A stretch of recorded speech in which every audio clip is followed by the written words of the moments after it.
Good day, Brutal Planet listeners. This is Eric Peterson in Salt Lake City, and today we are joined by the one and only Kerri Kelli of Night Ranger. How are you doing today, Kerri? I'm doing great, man.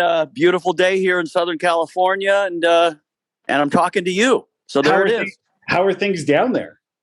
Everything is awesome, man. As far as I'm concerned, I mean, I'm just looking out at the water, and it's great. Well, the only water I can really see is the Great Salt Lake. So, I mean, I guess that kind of counts as water, right? Yeah, if there's water there, I'll look at it, man. Okay. I like the name of your show, Brutal Planet. So, I mean, is that like an Alice Cooper reference or what? Well, just to be honest, completely honest, Alice Cooper is one of my all-time heroes. So, yes, I did name the magazine after one of my favorite Alice Cooper albums.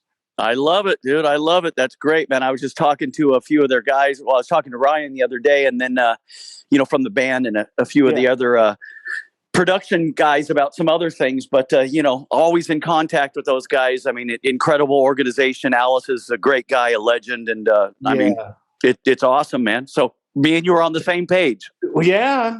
So I wanted to talk to you first about the Night Ranger album, and you've been a permanent member since 2014, correct?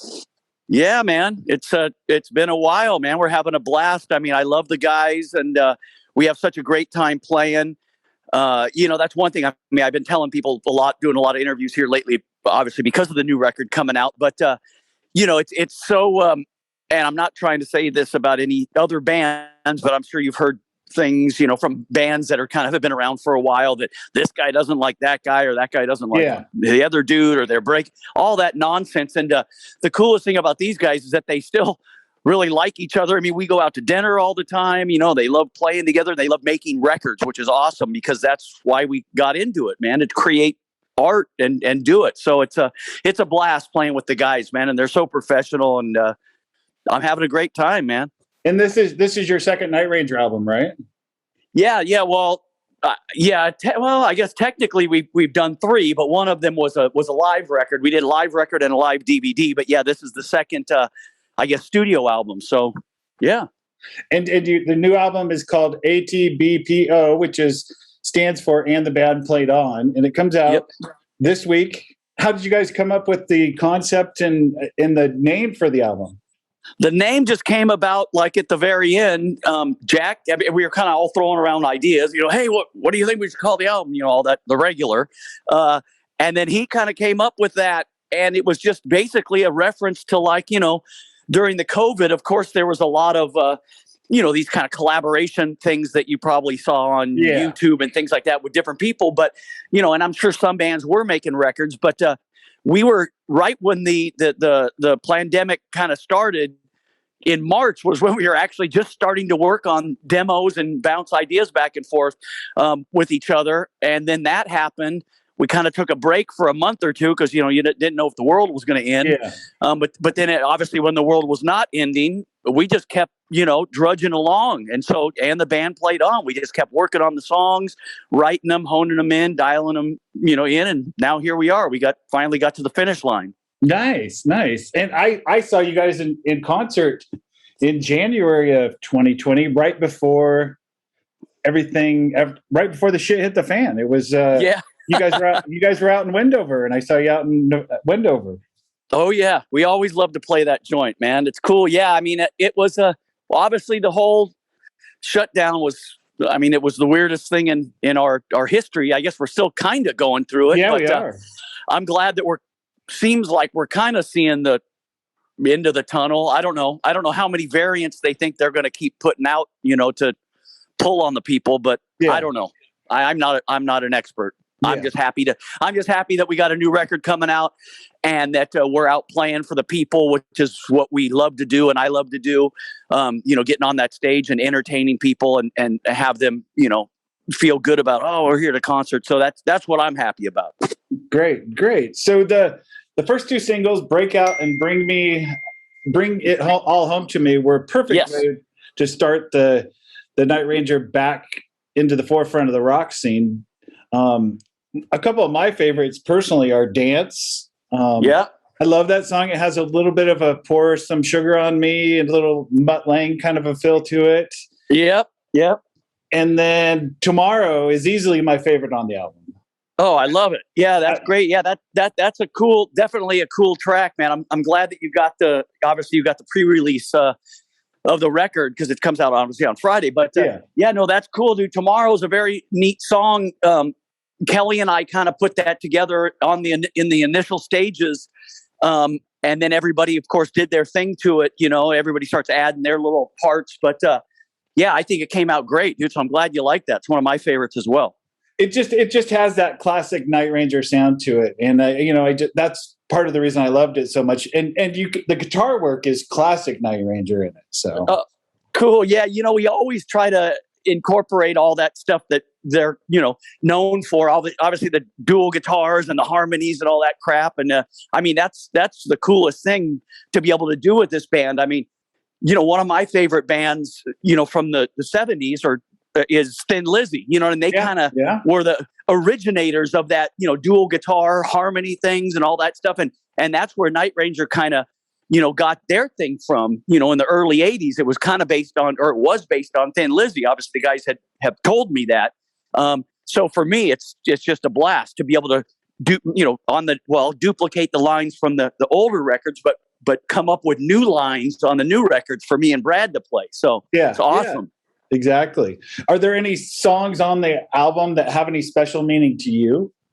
They're all, I mean, I like them all, man. I mean, because we really worked hard on everything.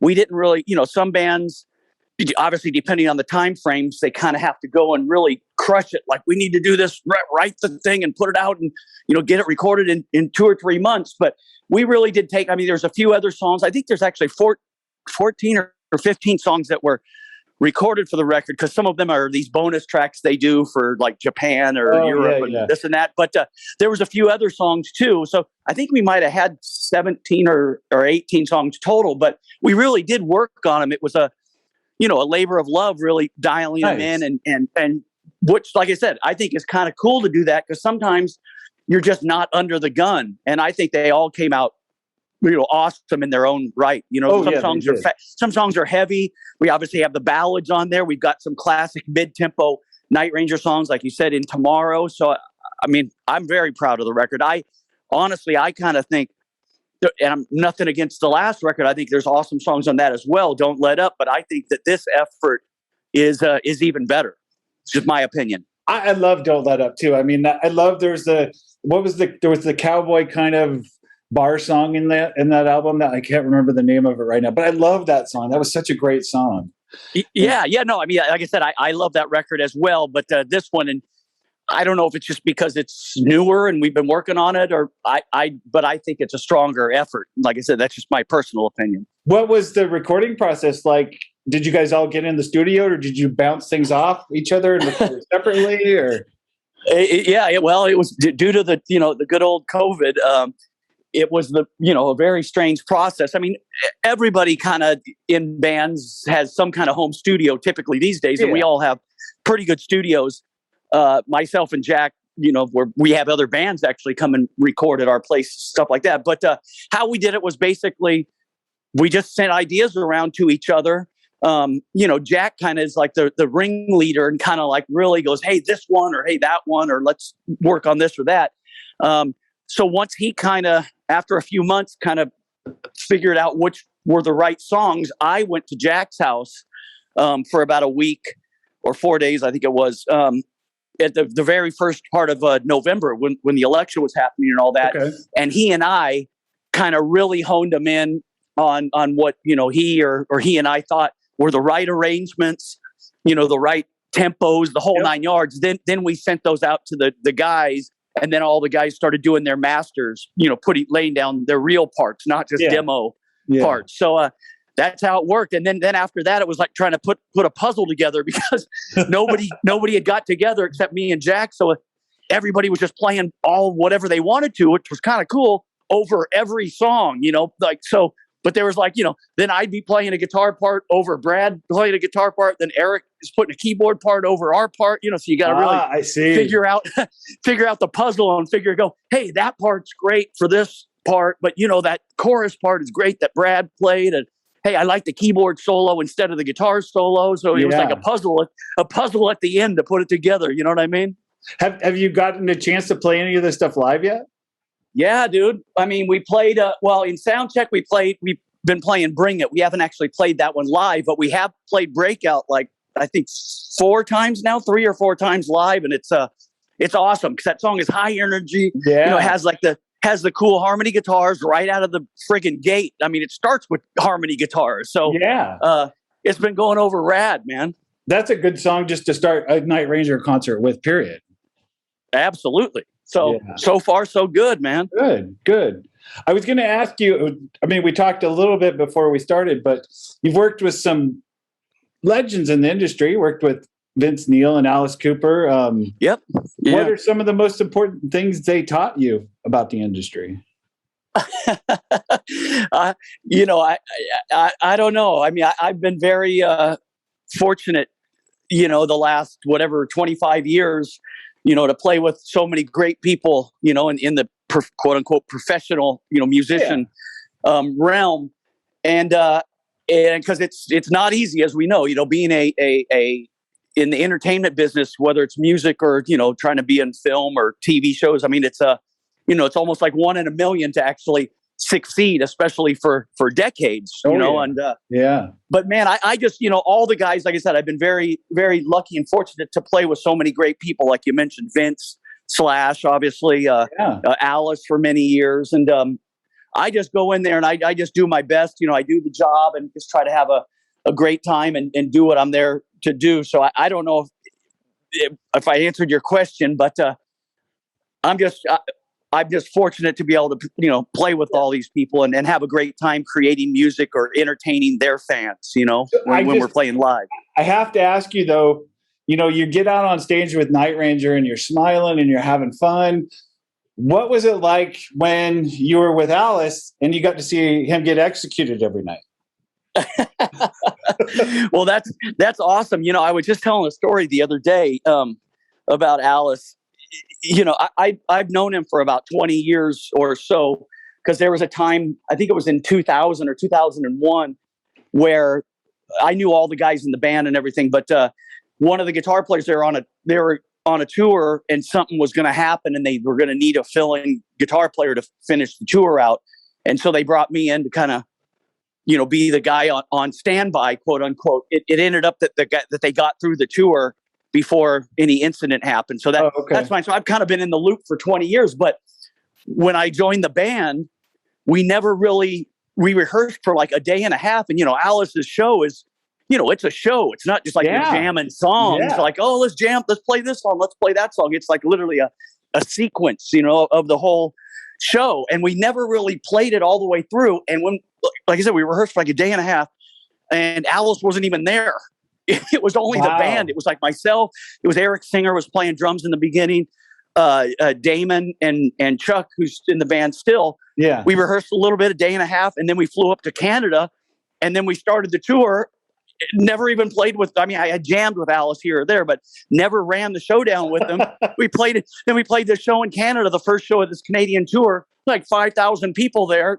Never even played the showdown with him. So it was kind of wild, but wow, it was a blast. You know, it's kind of like you might have heard the story about Gilby. I guess it was kind of the same situation when he joined Guns N' Roses. He had never played the set, and he never played it with Axl until they got on stage. Exactly. You know? Exactly. So, same situation. I have to tell you, I was always so jealous because you always, for a while when I saw you wore that Alice Cooper hockey jersey on stage. Yeah. And I still to this day can't find one of those. And I love that thing with, you know, with the Jason mask on it. And yeah, I love that. I still have it somewhere. I mean, I have all my stuff, you know, clothes from the last like 25 years and somewhere. I think it's in the garage or something. Yeah. Yeah. So what about your other projects, like the one you did with Ripper? Oh yeah. Yeah. A New Revenge. Yeah. Yeah. That record came out a couple of years ago. I think it came out about two and a half years ago, I believe.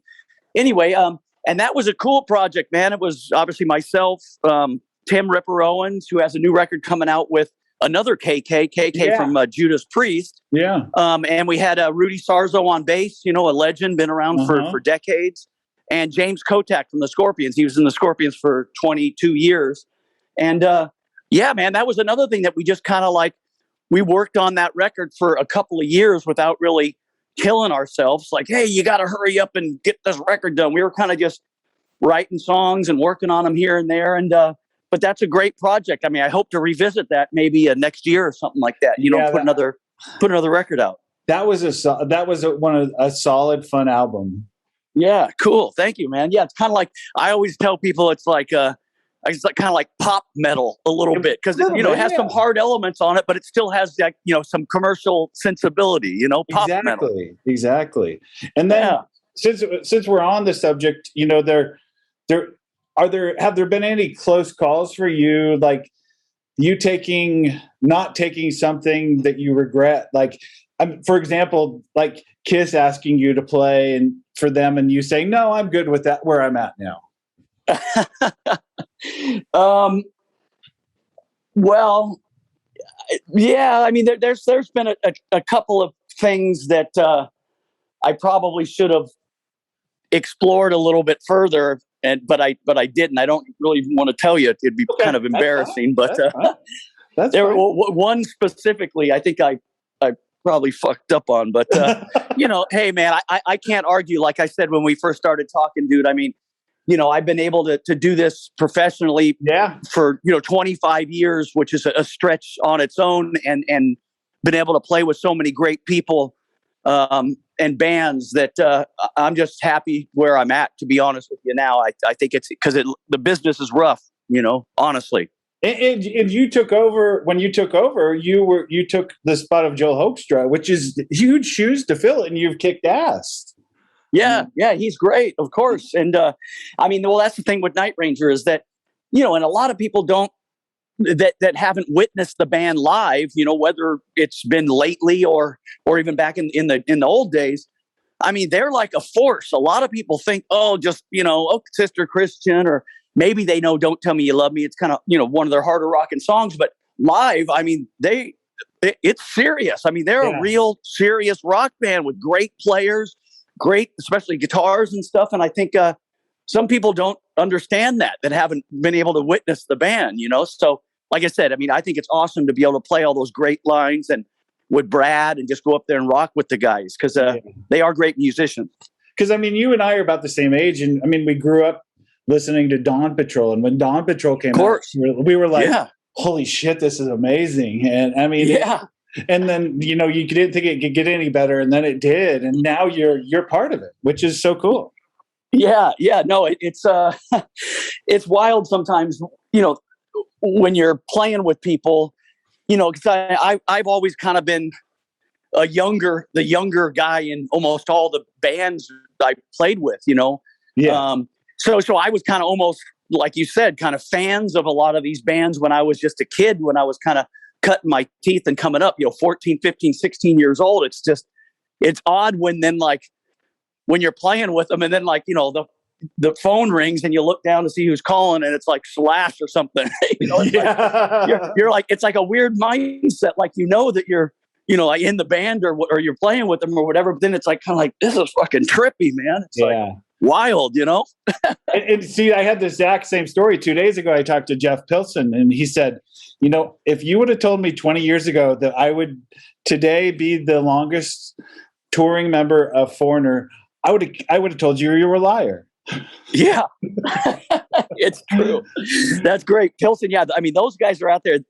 That's another band, man. I mean, Pilson and Kelli and the guys, I mean, they're awesome people, but they go out and deliver, and they're like a harder rock than a lot of people think. Oh, Foreigner. Oh yeah, they're kind of light, but dude, they go out and they fucking kick ass, man. I love those guys. I love it when we play with them. It's awesome.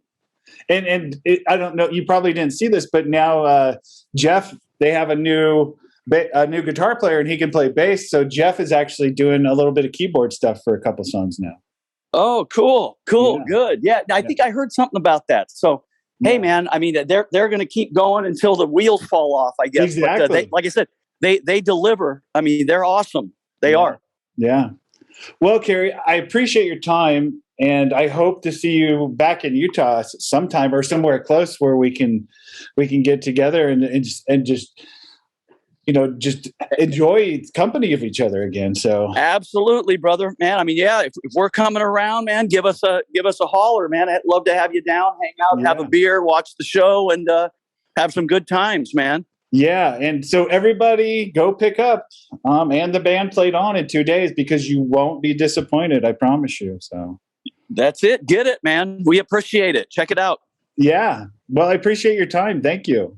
All right, cool, Eric. Have a good day out there, man. Be safe. Yeah, you too. All right, take it easy.